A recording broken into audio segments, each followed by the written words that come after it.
warahmatullahi wabarakatuh. Perkenalkan, saya Siti Hopipa Air Kilat, mewakili teman-teman kelompok 2 akan memaparkan materi mengenai anatomi dan fisiologi sistem muskuloskeletal.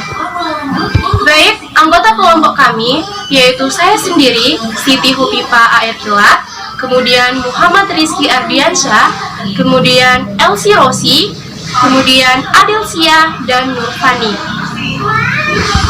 Baik, langsung saja kita ke pokok bahasan kita, yaitu mengenai anatomi dan fisiologi sistem muskuloskeletal.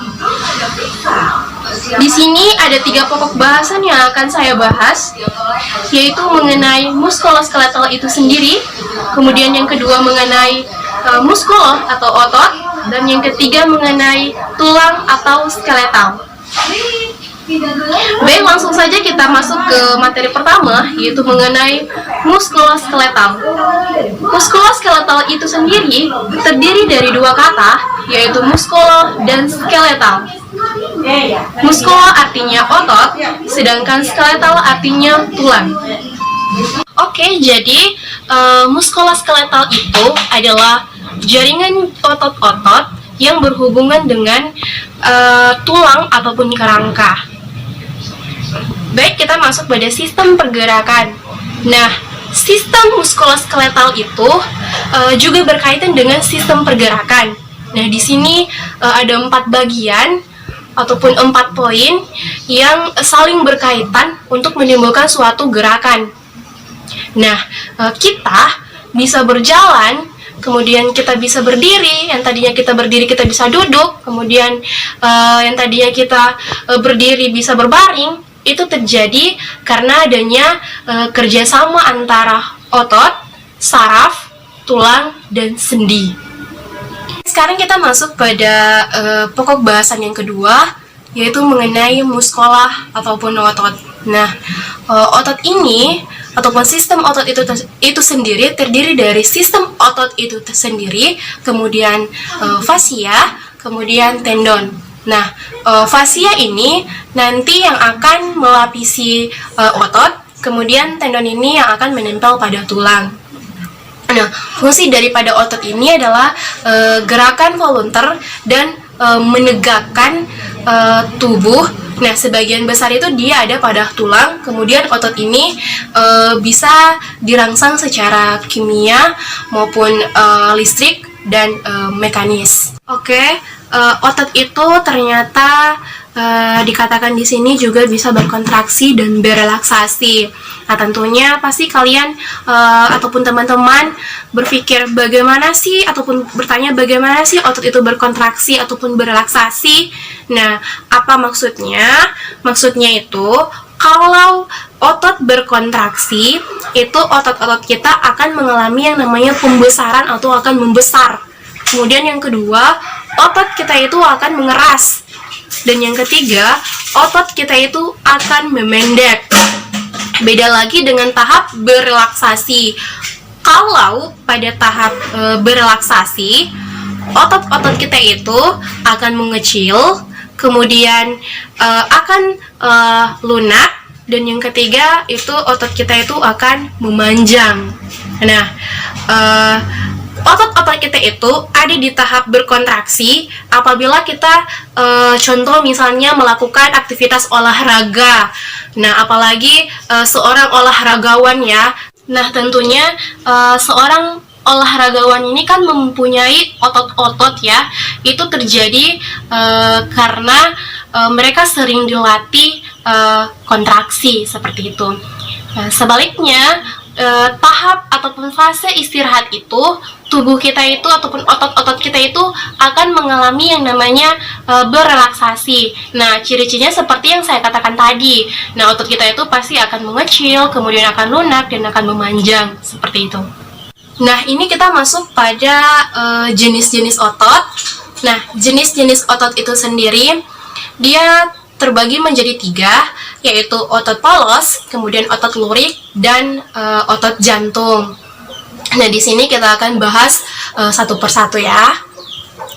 Baik, kita langsung saja bahas otot polos. Nah, yang perlu teman-teman semua ketahui, bahwasannya otot polos ini dia bekerja di luar kendali kesadaran kita sendiri. Dia tidak bisa dikendalikan oleh kita. Dia bekerja dengan secara tidak sadar. Maksudnya secara kita tidak sadar itu bekerja. Nah, contohnya seperti saluran pernapasan ataupun saluran pencernaan maupun saluran kencing ataupun perkemihan itu tidak bisa kita kendalikan karena memang itu sudah bekerja secara otomatis dalam tubuh kita. Contohnya itu seperti saluran pernapasannya, misalnya seperti laring, faring maupun paru-paru. Itu tidak bisa kita kendalikan gerakannya. Itu terjadi secara otomatis seperti itu. Di sini ada gambarnya ya, disertakan gambar otot polos. Dan langsung saja kita lihat otot polos ini seperti pada gambar di samping ya, modelnya seperti ini. Bahwasannya intinya itu terdapat di tengah-tengah seperti itu. Selanjutnya yang kedua ada otot lurik.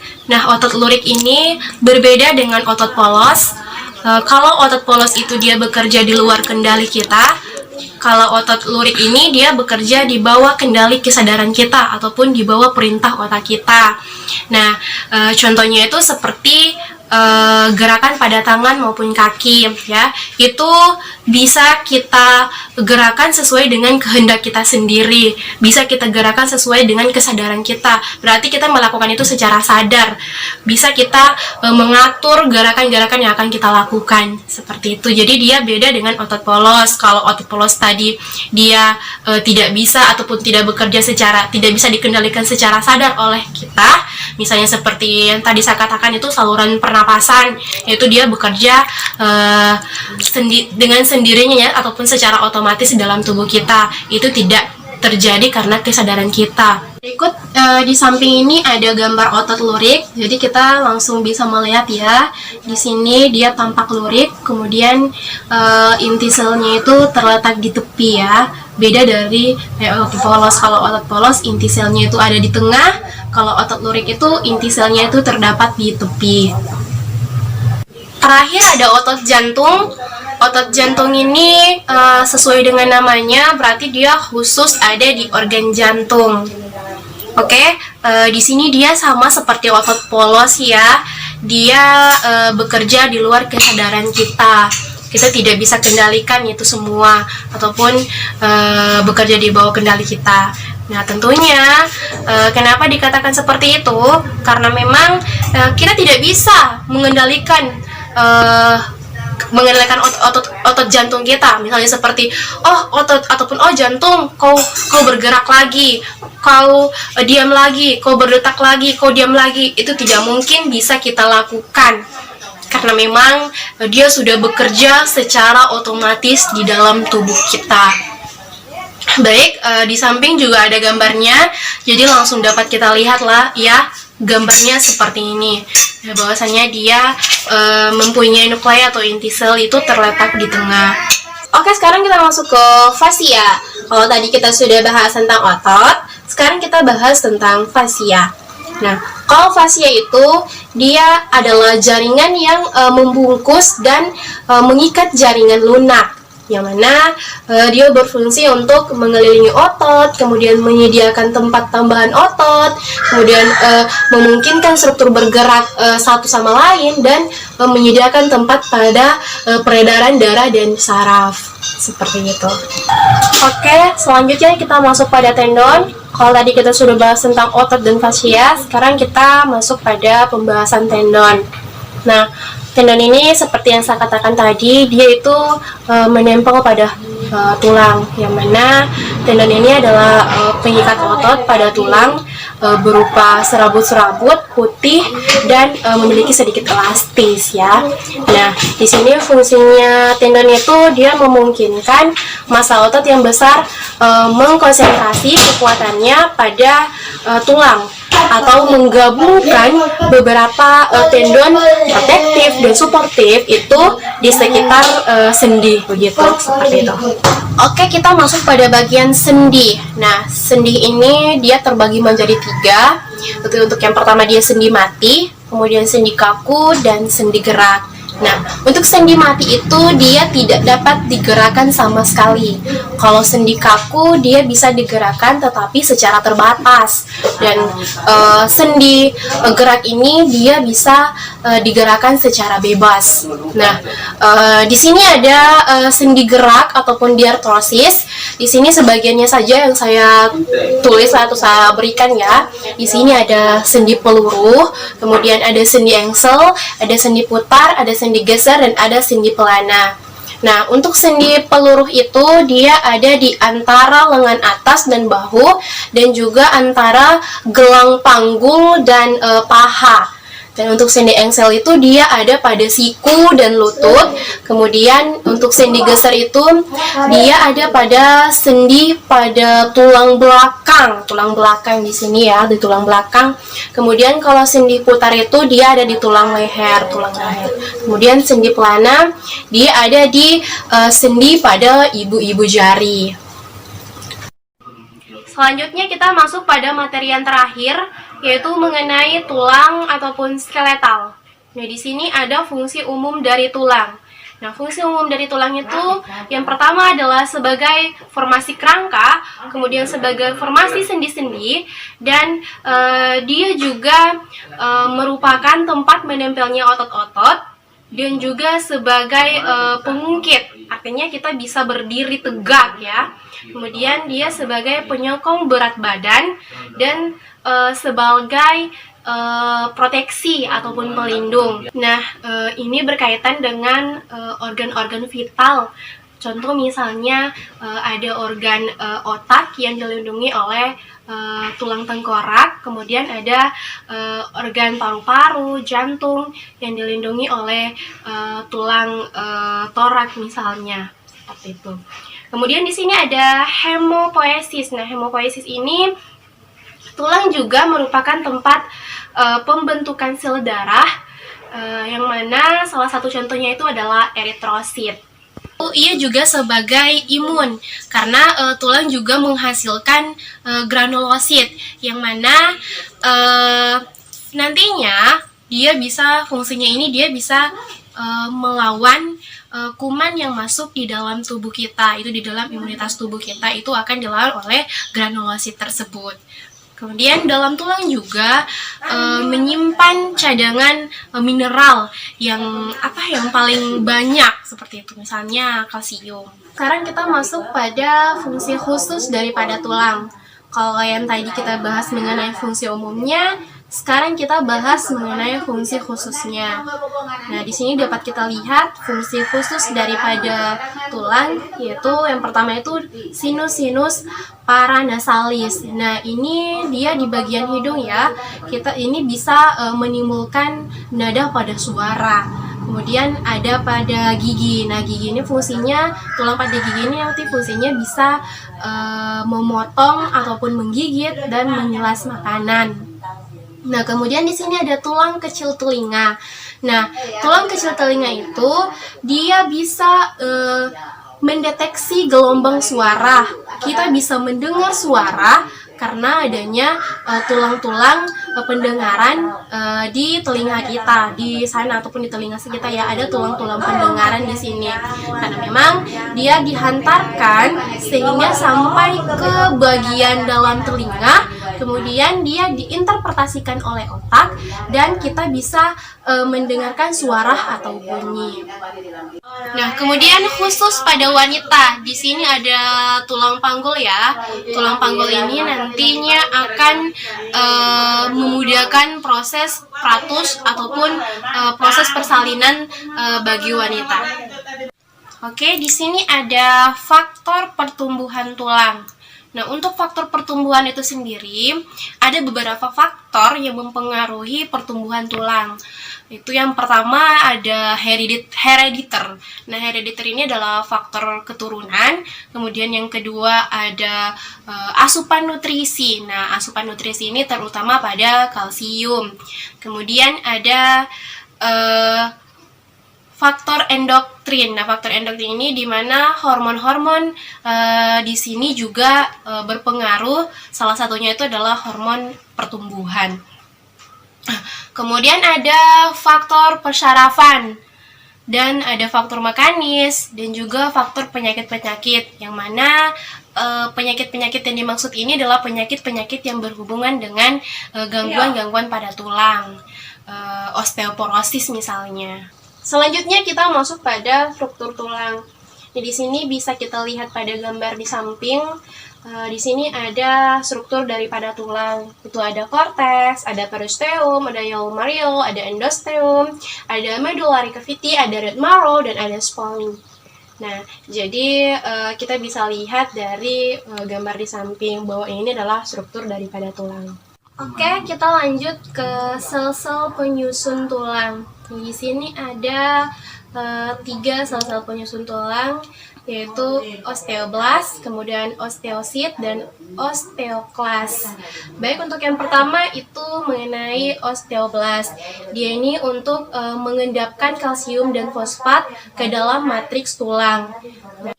Oke, di sini juga ada osteosit. Nah, osteosit ini dia hanya sebagai lintasan ataupun jalur untuk pertukaran kimiawi melalui tulang yang padat.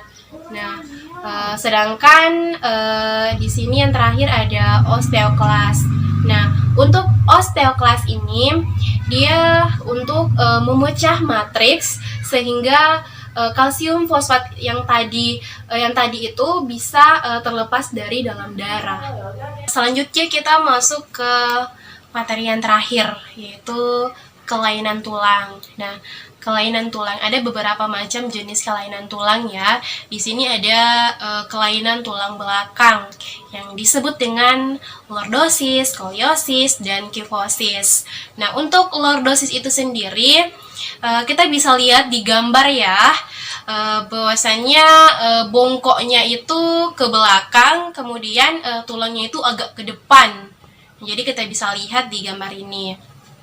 Nah, selanjutnya skoliosis. Nah, skoliosis ini kita juga dapat lihat pada gambar, di mana dia berbentuk huruf S ke samping ya, berbentuk huruf S ke samping. Jadi kita bisa lihat di gambar yang tertera di samping ini.